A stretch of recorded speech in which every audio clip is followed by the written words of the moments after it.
Y una vaca vacía o seca equivale a la mitad de una vaca con cría. Si yo tengo una vaca con cría que requiere un 40% más de comida y no tengo comida, ¿qué tengo que hacer? Pueden responder, ¿eh? Exactamente. Y hoy no hay ninguna razón por la cual uno no pueda aplicar un destete a partir de los 30 días de edad. Argentina tiene desarrollada toda la tecnología. Afortunadamente yo soy una de las personas que viene de la experimental que originó la tecnología de destete precoz y de hiperprecoz. Entonces, en cualquiera de sus versiones y en cualquiera de las alternativas de recría que ustedes planteen para las diferentes regiones del país, hay disponible información que nos permite retirar un ternero a partir de los 30 días de edad y solucionar parte de esa demanda nutricional en una crisis forrajera, una crisis de alimentación.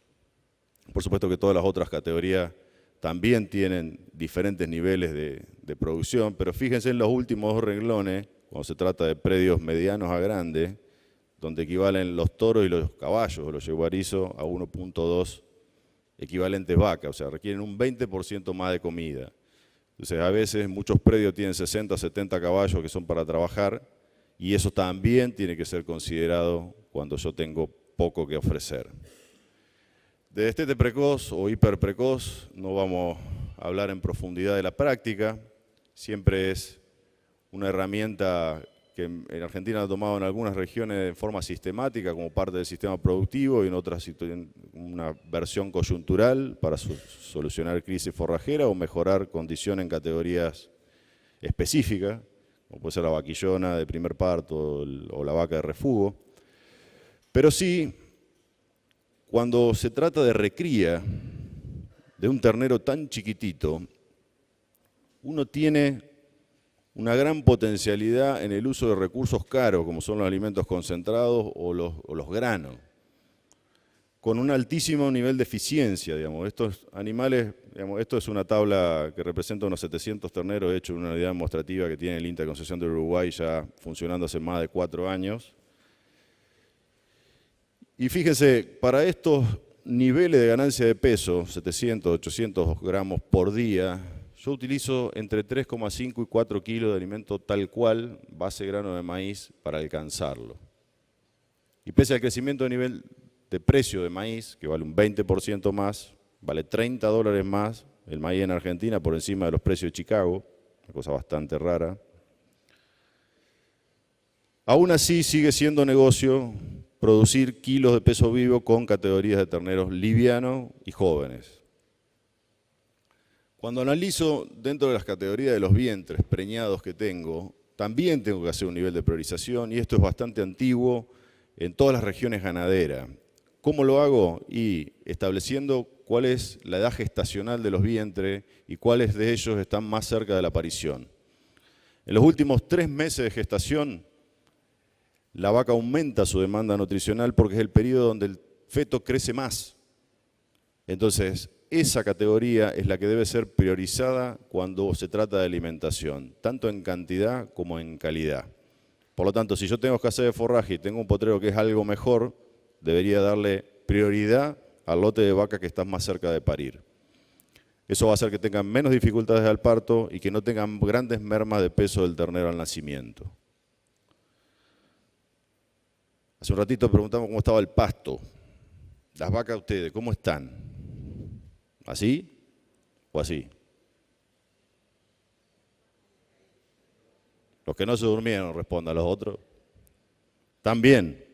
¿O están bien o están mal? Bueno, estando bien, hay más alternativas. Uno tiene, o sea, la chance de corregir o de timonear antes de que la situación se vuelva más crítica es mucho mejor. Porque dentro de una condición corporal umbral, como puede ser esta, es una condición corporal intermedia, la vaca todavía tiene reservas, algo de reservas como para poder perder durante el invierno y eventualmente si uno quisiera planificar una estrategia de venta de vientres vacíos o de venta o de engorde fundamentalmente de vaca, puede hacerlo sin mayores inversiones. Hay muchas alternativas que se pueden planificar sobre los vientres en estado gestacional. hace algunos años se reflotó una tecnología utilizada fundamentalmente en la década del 50, del 60, que es la suplementación en último tercio de gestación. El INTA le llamó, y algunas otras universidades, programación fetal, que no es más que mejorar los niveles nutricionales en estos momentos donde la vaca tiene las grandes demandas gestacionales y los mayores crecimientos del feto para obtener mejores terneros. Siempre que uno logra mejorar la nutrición en este último tercio, el último tercio de gestación, tiene fundamentalmente dos respuestas positivas. Una va a entrar con una vaca de mejor condición corporal a su próximo servicio y la segunda va a tener un ternero en mejores condiciones de alimentación. Entonces, sea cual fuera el recurso, es muy importante analizarlo en la medida de lo posible para corregir esa cuestión nutricional. Cuando entramos al invierno, si estamos sobre campos naturales en general, el problema que tenemos es de calidad. Si uno puede aportar un suplemento proteico y la corrección mineral necesaria, va a haber hecho algo más, con respecto a esta condición nutricional. Estos son algunos ejemplos del INTA de Concepción del Uruguay, con suplementaciones en último tercio de gestación. Nosotros sí observamos una mejora de condición corporal en este tipo de suplementaciones. Lo que no hemos podido observar aún es una mejora en la condición del ternero. La alternativa de engorde o de terminación de vacas también es una chance, para evitar vender o enviar al mercado una vaca de conserva que hoy también tiene un precio realmente deprimido, o una vaca de invernada. Con un recurso de muy baja calidad, como puede ser el heno, en este caso de paja de arroz, que sería equivalente en su calidad nutricional a un heno de grama rode, a un heno de cola de soja.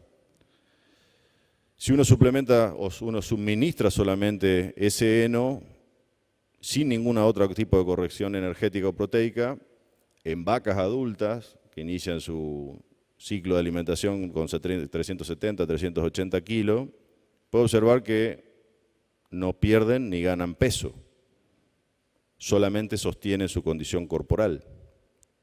Y muchas veces nos ocurre, más lo que tenemos circuitos agrícolas dentro de los predios, es que empezamos a darle rollo de cualquier cosa y lo único que hacemos es sostenerlas vivas. Productivamente no producimos ningún impacto y esos rollos en general son caros de confeccionar y muy caros al momento de ser utilizados, porque el resultado, si uno no corrige fundamentalmente la valoración proteica o energética que debe corregir, los animales no pierden ni ganan peso habiendo consumido 1, 2 o 10 rollos. Agregando solamente, como esta es una experiencia de la experimental de Mercedes Corriente, agregando solamente a ese rollo de muy baja calidad 1 kilo de espera de girasol por cabeza día, en un periodo de 100 días logran ganar 500 gramos por día. Y si agrega, además de ese kilo de speller, 2 kilos de maíz, es posible obtener 800 gramos y entregar una vaca de tipo carnicera o para carnicería en el mismo periodo de tiempo. Solamente 3 kilos para corregir el valor nutricional de un recurso de muy baja calidad en una categoría que cambia su valor de mercado e incrementa 100 kilos en 100 días. Después tenemos la suplementación. La suplementación puede servir para varias cosas. Una es para prevenir pérdidas mayores o evitar pérdidas, como en el caso que veíamos recién de un engorde o una suplementación con rollo en vaca. Para mantener el capital, evitar que se mueran. Aumentar o mantener la carga del establecimiento, acelerar procesos productivos o capitalizar inversiones previas. A mí de todas estas, las que menos me gustan son las primeras 3, porque son solamente para sostener recursos a costo, sin retorno. Acelerar procesos productivos y capitalizar inversiones previas significa que yo voy a tener la posibilidad de, además de haber hecho la inversión en estos recursos de suplementación, un retorno en productividad, con un costo diferente al que conozco, pero voy a seguir produciendo. La elección, o de qué depende un poco este tipo de retorno depende muchísimo de la elección del recurso que yo voy a comprar o voy a importar de otra región a mi sistema productivo. Y en esto, un poco la recomendación es no observen solamente el precio por tonelada. Observen la calidad del producto que están comprando. Porque si ustedes toman la decisión de comprar un suplemento proteico, como puede ser el espele de soja, que es la elite de los suplementos proteicos, o puede ser el grano de maíz para el tope de gama de los energéticos, y yo compro espele de soja que tiene un 44% de proteína y lo pago 7, y decido comprar speller de girasol, si tengo disponible, porque vale 4,5 o 5. En el momento de hacer la corrección nutricional de este segundo, voy a tener que dar un 70% más. Entonces el valor final de la dieta o de la fórmula que yo hago es igual. La gran diferencia es que ese 60% más tiene que ser transportado y acopiado. Y ustedes saben lo que valen los fletes. Entonces no es lo mismo acopiar uno concentrado que acopiar otro en el cual cabe por su calidad proteica la mitad. Eso es un análisis que merece por ahí siempre la asistencia de algún profesional para poder ayudar en esta decisión, les va a ahorrar muchísimo dinero.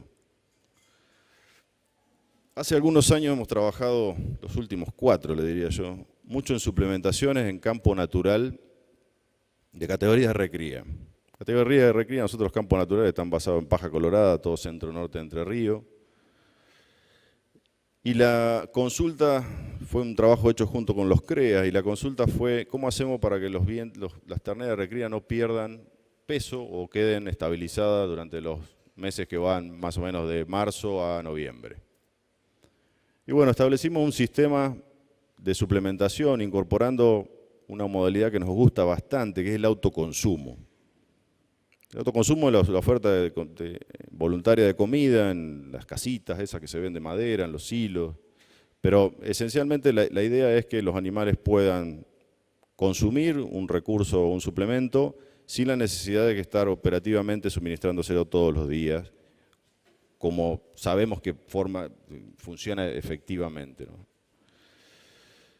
Y tomamos 3 campos, estos que se ven acá, son 3 campos del sur, del centro y del norte de Entre Ríos. Este está en Gualeguaychú, este está en Concordia y este está en Chajarí.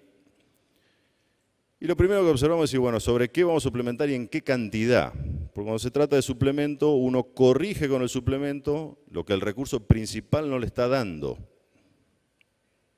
Por eso suplementamos hasta el 1% de peso vivo. Los bovinos comen el 3, si vamos a suplementar es hasta el 1. De ahí en más, ya no es tanto suplementación.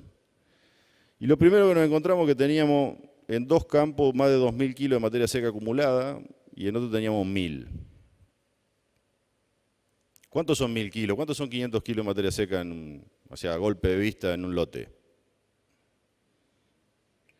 ¿Alguno tiene idea? Allá viene, dice. Sí, un café, así. Esos son 500 kilos. 1.000 kilos así, 2.500 kilos te puede llegar casi a la caña de la bota.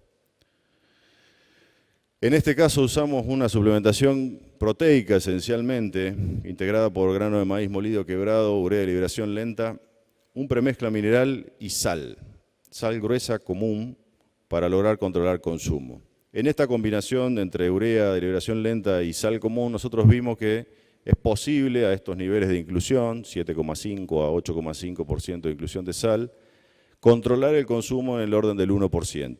Si se tratara de speller de soja, tenemos que usar alrededor del 12%. Y nos encontramos con un resultado tremendamente variable. En algunos casos llegábamos al ganancia de peso objetivo, que pensábamos ganar 400 o 500 gramos, y en otros casos estábamos por debajo de eso, y en el caso de centella en particular estuvimos muy por debajo de eso.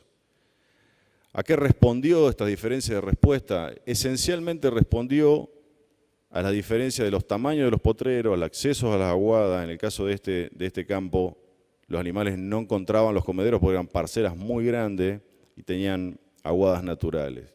Y en este que parece el mejor de todo, que ganaron 400 gramos por día, nos encontramos que desde el punto de vista del objetivo de la experiencia fue el único que no respondió al objetivo del control de consumo. En los dos primeros en los casos de Centella y de Tatutí, encontramos que sí, efectivamente controlamos el consumo al 0,8% de peso vivo. Esto estamos hablando de más o menos 1 kilo promedio, 1,2 kilos, hasta 1,6 kilos en los casos de los animales más grandes. Y en este caso consumieran casi la mitad de su dieta como alimento concentrado, sin importar el tenor de sal. Repetimos la experiencia, esta vez incorporando otra región, en San Jaime de la Frontera, y nuevamente encontrábamos diferencia en la disponibilidad o en la oferta inicial de pasto que le estábamos dando. 500 kilos, 1.500 kilos, 2.200 kilos. Cuando la oferta de forraje es baja, o sea, cuando yo tengo baja disponibilidad de forraje, los animales se acostumbran a cualquier cosa, inclusive a la sal.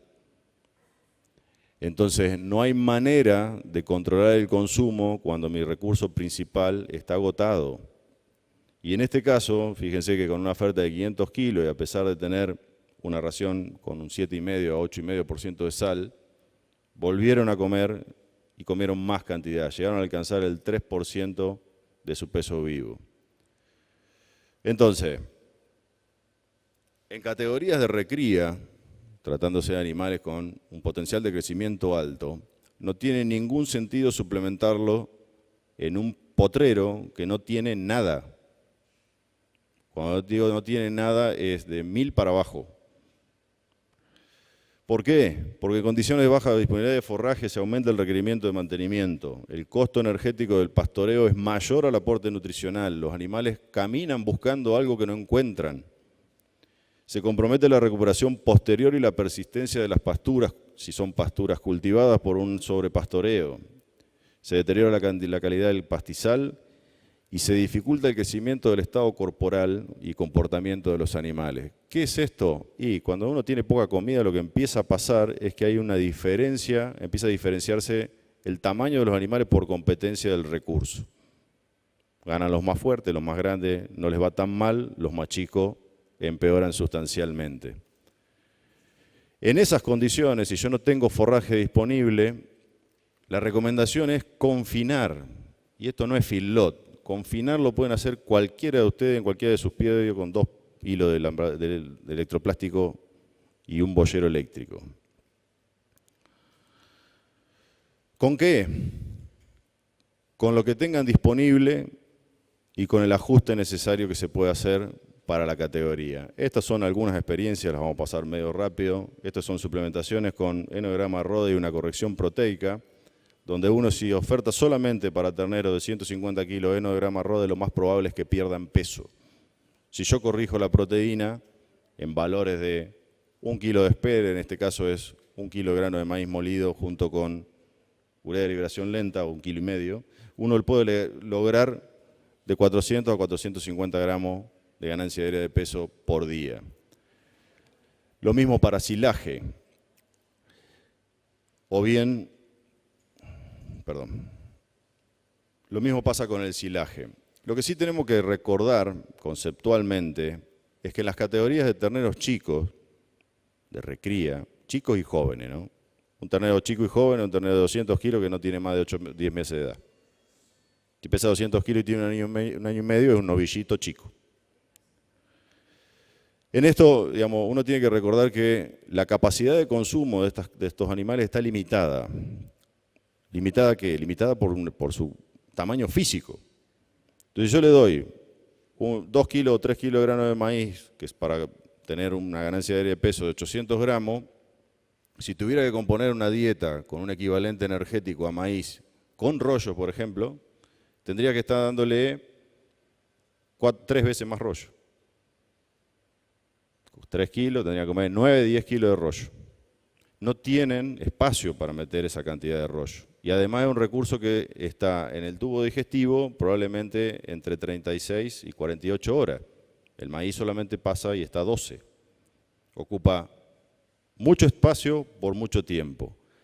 En el caso del osilaje, la cuenta a veces empeora, porque yo le doy un recurso que en teoría tiene muy buena calidad nutricional de laboratorio, pero tiene un 70% de agua o un 65% de agua. Entonces, para corregir o aportar lo mismo que ofrecería, por ejemplo, con un concentrado, como puede ser el maíz de 3,2, 3,3 mega de energía, tendría que ofertar 5 veces más, considerando el agua y la energía, por cada kilo de grano. Yo le doy 4 kilos de grano, debería darle 20 kilos de silaje. ¿Es posible que un ternero de 180, 160, 150 kilos coma 20 kilos de silaje? ¿Sí o no? Bien. Alimentos concentrados, categorías chicas. Alimentos voluminosos, animales de más tamaño. Con los concentrados, a nosotros nos gusta mucho, también somos de la cuna de las dietas fibra cero. O sea, pasamos de esta versión de diferentes calidades o de mucho volumen a utilizar solamente grano. En las dietas de fibra cero esencialmente usamos grano de maíz, y este grano de maíz, para cumplir la condición de poder no requerir la utilización de la fibra, estamos con dietas que tienen un 50% de grano de maíz entero dentro de su composición, y así yo puedo eximirme del uso de fibra efectiva. Y esta es una experiencia que ya tiene varios años, pero es de asignación controlada. Se le daba menos cantidad a tropas de terneros en recría de lo que requerirían o de lo que potencialmente podrían consumir. Oferta al 3%, al 2,5% de su peso vivo, al 2%. Estos son 100 kilos, 3 kilos de ración. 200 kilos de peso vivo, 6 kilos de ración. Y en este caso, 200 kilos de peso vivo, 4 kilos de ración. ¿Vamos por ahí? Y vimos que en la medida que uno achica la cantidad de grano o la cantidad de ración concentrada que ofrece, los animales mantienen ritmo de ganancia de peso interesante, parecido a una buena recría pastoril, y tienden a ser más eficientes en el uso del recurso. Y además, consumen en general menos que ese 3%. Un animal que está confinado, que pesa entre 50 a 60 kilos, que puede ser un precoz o un hiperprecoz, hasta los 250 kilos, con ración energética a base de maíz o sorgo, no come más del 2,5% de su peso vivo.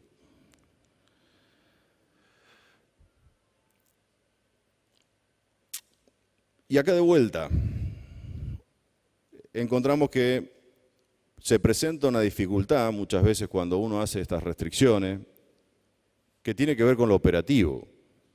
O sea, con empezar a dar de comer, enseñarle a los animales a dar de comer y muchas veces enseñarle a la gente que trabaja con nosotros a dar de comer.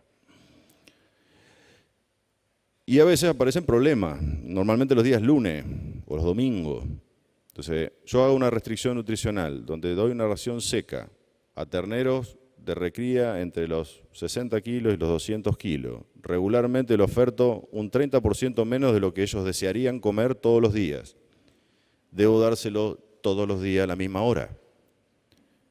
Si yo corrijo el horario, en vez de dárselo a las 9 de la mañana, vengo a la 1 de la tarde, lo que empiezan a aparecer son muertes por sobrecarga, acidosis, timpanismo. ¿Por qué? Porque los terneros están famélicos al momento de llegar el horario de suministro y se mueren en general los más grandes. Entonces empezamos a analizar cuál era la alternativa de suplantar esa versión y cuál era el riesgo de tener lo que nosotros le llamábamos engrasamiento temprano o ternero bolita. Y es utilizando estos modelos de vuelta de autoconsumo. Misma ración, base de grano de maíz entero y una corrección proteica y mineral. Uno ingresa con animales muy chicos y puede sostenerlos ahí sin riesgo de engrasamiento temprano hasta aproximadamente los 250 kilos. Pero tienen que ser chicos y jóvenes. Chicos y jóvenes. ¿Por qué? Pues yo encierro un animal chico, 180, 200 kilos o de 150 kilos que tiene más de 12 meses de edad, en general está deteriorada su potencial de tasa de crecimiento. Su tasa de crecimiento es menor. Entonces la energía excedente que le estoy dando en la dieta la usa para poner grasa. Y son esos terneritos que llegan a los 250 kilos, que parecen una pelota, y que yo no puedo llegar a superar el peso mínimo de faena siquiera.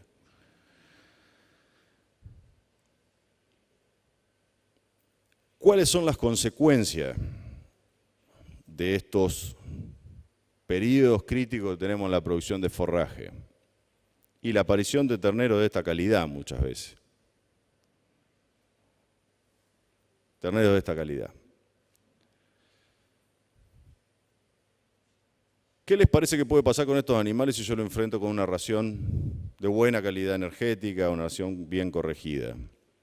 Los terneros pesaron 120 kilos de promedio y al momento de sacar la foto tenían unos 8 meses. No son, digamos, son terneros que uno los paga igual que unos jovencitos en el mercado, 38 pesos hoy, ternero liviano. Este se murió, por ejemplo. Empieza a aparecer el principio de restricción nutricional y eso nos afecta el potencial productivo futuro de los animales. Y acá pasan dos cosas bien diferenciadas entre los que son reproductores, o lo que nosotros vamos a abordar como reproductores, y en los que yo potencialmente puedo poner dentro del mercado de la carne, con los crecimientos compensatorios tradicionales que conocemos en ganadería.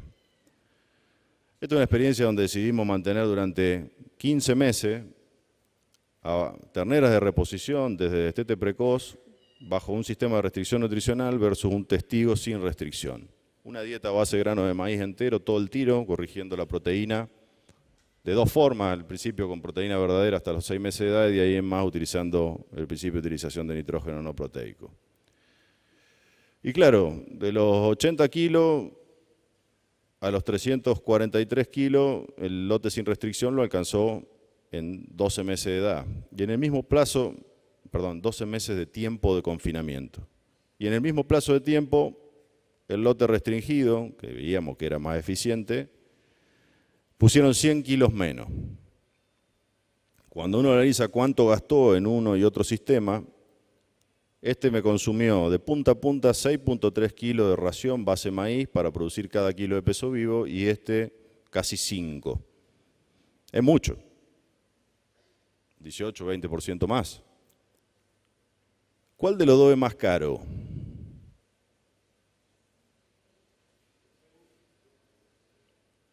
¿A según o el segundo? ¿Este que estoy marcando acá? Bien.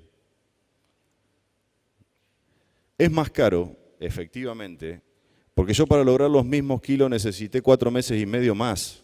Entonces, a pesar de haberme ahorrado un 20% de la comida, el resto de los gastos operativos los tengo que pagar igual. Y además se trataba de hembras. Y si uno considera hembras para una restricción nutricional de estas características, fíjese que las ganancias de peso del lote sin restricción eran de 800 gramos y de esto eran de 500 gramos, la ganancia de peso. Si uno ve un lote de invernada, ganancia de peso de 500 gramos, está bien, o sea, no está mal.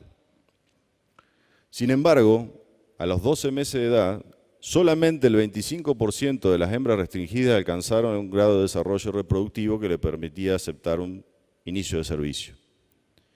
Mientras que la no restringida, el 64% estaba en esa condición. Y en el caso de los 15 meses, cuando se trata de servicios muy precoces, el 100% de las sin restricción estaba en condición apta de reproductiva y solamente el 30% de las que estaban con restricción nutricional. Consideren esto para sus propias reposiciones. Uno si imprime una restricción nutricional de estas características no es por un rato y ganan peso, después ganan peso, se engordan, sí, llegan al peso adulto, pero esta restricción las acompaña de por vida. ¿Por qué? Porque el tamaño de los órganos reproductivos quedan más chicos. En machos hicimos lo mismo y nos encontramos con una diferencia con ninguna diferencia, les diría yo, desde el punto de vista de la terminación, y como estos eran novillos y no seguían el circuito de reproductores, tal vez la decisión sea distinta. Fíjense acá abajo, estos dos primeros son lotes sin restricción nutricional, entre 4.9 y 5,5 a 1, punta a punta, alcanzaron el peso de faena a 390 kilos con 12 meses de edad, y estos de vuelta requirieron 1 kilo menos. Destete precoz, sistema de confinamiento fibra cero a faena. Analizamos espesor de grasa dorsal y área de ojo de bife. Se hizo una restricción por un periodo inicial a los novillos en terminación. Unos comían todo lo que querían y los otros solamente se los restringió durante la experiencia duró 12 meses, se los restringió durante los primeros 9 meses. Pero si analizamos la evolución de la conversión por edad, o la relación entre los kilos de alimento y el peso vivo,